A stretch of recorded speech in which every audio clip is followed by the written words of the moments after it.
Book audio के table पर वंदना सिंह जी की पुस्तक चाय की चाह और चाय की प्याली के साथ आप सुन रहे हैं समर्पित ज्योति झा की आवाज में। अनु के हाथ की चाय के लिए ही कभी कभी मोहल्ले के लोग खास तौर से आते थे। अनु के हाथ में तो जैसे चाय बनाने की जादू ही छड़ी थी। इतनी तरह की चाय बनाती थी और वह भी इतने स्वाद के साथ। कोई सर्दी खांसी से बीमार हो तो अदरक, तुलसी, काली मिर्च वाली मसाला चाय, खास मौकों पर इलायची वाली चाय, यहाँ तक कि बिना दूध की नींबू वाली चाय भी वे बहुत अच्छी बनाती थी। इस पर से भी मजे की बात यह है कि वह सबके लिए इतने प्यार से चाय बनाती थी, पर खुद मुश्किल से दिन भर में एक आध कप ही चाय पीती थी। तो कहा जाए उसे चाय पीने से ज्यादा चाय पिलाने का शौक था। कई बार तो वह सुबह से रात तक चाय ही बनाती रहती थी, क्योंकि जितने लोगों का आना जाना उतनी ही बार चाय की फरमाइश होती थी। लोगों को भी अनु के हुनर का पता था, तो फरमाइश भी उसके हाथ की चाय की ही की जाती थी।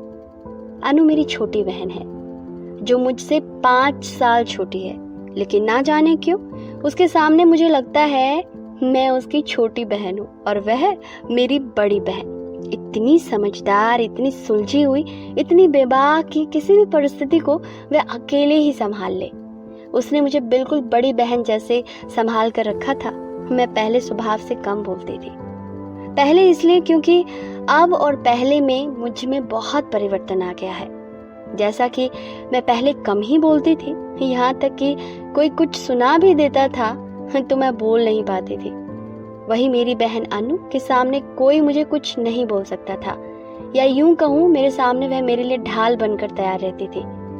शायद मेरा नेचर पहले कम बोलने के पीछे यही कारण था कि मुझे कभी भी अपने लिए खुद आवाज उठाने की जरूरत ही नहीं पड़ी। जिस तरह मेरी माँ को चाय से मेरी पहचान कराने का श्रेय जाता है, इसी तरह इस चाय से प्रेम बढ़ाने का श्रेय मेरी बहन अनु को जाता है।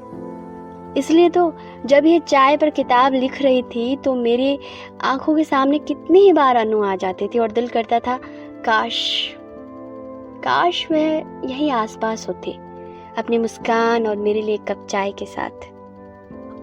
जब मैं कविताएं लिखा करती थी और लोगों को उनके लिए कुछ पंक्तियां लिख कर देती थी, तब हमेशा वह कहती थी, दीदी कभी कुछ लाइन मुझ पर भी लिख कर दे दो। तब मैं हंस कर कहती थी, मैं तुम्हारे लिए स्पेशल वाली लाइन लिखूंगी। तो आज चाय की चाह की ये कहानी अनु तुम्हें समर्पित है। मैंने जब भी चाय की मांग रखी, उसने हमेशा इसे पूरा किया। यहाँ तक कि रात के 12 बजे भी मैं उससे कह दूं, बहन एक कप चाय पिला दो, उसने हमेशा मेरे लिए चाय बनाया। जब मैं प्रेग्नेंट थी तब वह मेरे साथ ही थी। उस समय कई बार हम वीकेंड पर रात भर बातें करते थे। तब रात के 2 बजे भी उसने मुझे चाय पिलाया है। जब मैं स्कूल, कॉलेज या जॉब से भी वापस आती थी, उसकी चाय के बिना मेरी थकान नहीं जाती थी। अनु सिर्फ मेरी छोटी बहन ही नहीं थी, बल्कि 24/7 की सहेली भी थी। कभी ये एहसास ही नहीं हुआ कि वह मुझसे इतनी छोटी है। मैं सब कुछ उससे शेयर करती थी। वह भी सिर्फ मेरा चेहरा देखकर समझ जाती थी कि मैं आज खुश हूँ या आज मैं दुखी हूँ। मेरे मन को पढ़ने की कला उसे आती थी। हम दोनों बहनें सिर्फ कमरा ही नहीं साझा करते थे, बल्कि एक दूसरे के सुख दुख को भी बांटते थे। जब समय मेरी शादी का आया, तब भी यह जिम्मा बहुत हद तक उसने अपने ऊपर उठा लिया था। नए जमाने की नई शादियों में भी बहुत बदलाव आ गया है। आज पंडितों से ज्यादा मैट्रिमोनियल साइट एवं मैट्रिमोनियल विज्ञापन से विवाह होते हैं।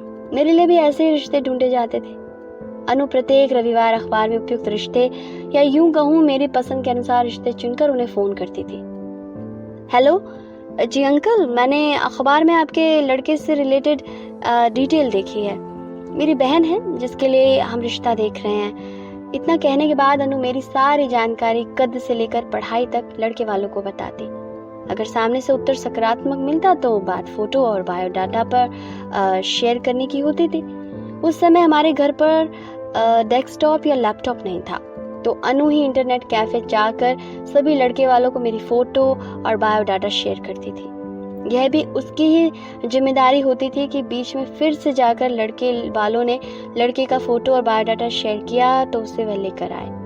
इस प्रक्रिया के बाद हमारे पापा आगे की बातचीत करते थे। तो इसी प्रक्रिया को बार बार करते करते आखिर एक दिन हमारी मुलाकात मेरे वर्तमान के जीवन साथी से हुई। मेरे जीवन में इतने सर्वोत्तम जीवन साथी के चुनाव के लिए मैं अनु की शुक्रगुजार हूँ। मैं और मेरे पति, साथ ही परिवार वाले एक दूसरे से मिले और जैसा सभी अरेंज मैरिज में होता है, सबकी सहमति से हमारा रिश्ता पक्का हो गया। अनु ने सगाई से लेकर शादी तक के सारे कामों को बखूबी किया कि आज भी रिश्तेदार उसकी तारीफ करते नहीं थकते।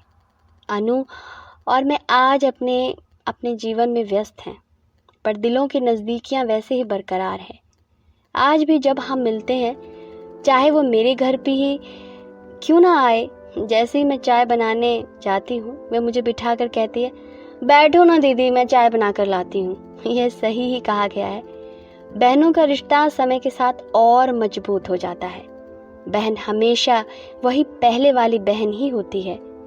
आज भी अनु के हाथ की चाय में वही प्यार की मिठास घुली रहती है। तुम ना होती तो मेरी लेखनी में चाय की कहानी ना होती। तुम ना होती तो मेरी मुलाकात मेरी जिंदगानी से ना होती। तुम हो बहुत खास, दूर रहो या पास। तुमने ही जगाए रखी हमेशा मुझ में सपने देखने की आस। हम बहनों का रिश्ता भी बड़ा प्यारा था। बिन कहे ही हम एक दूसरे का सहारा था। कभी कभी कितना एक दूसरे को डांटा था। कपड़े कमरे से लेकर सुख दुख तक बांटा था। तुम ईश्वर का दिया उपहार हो। भगवान करे सदा ही ऐसा हमारा प्यार हो।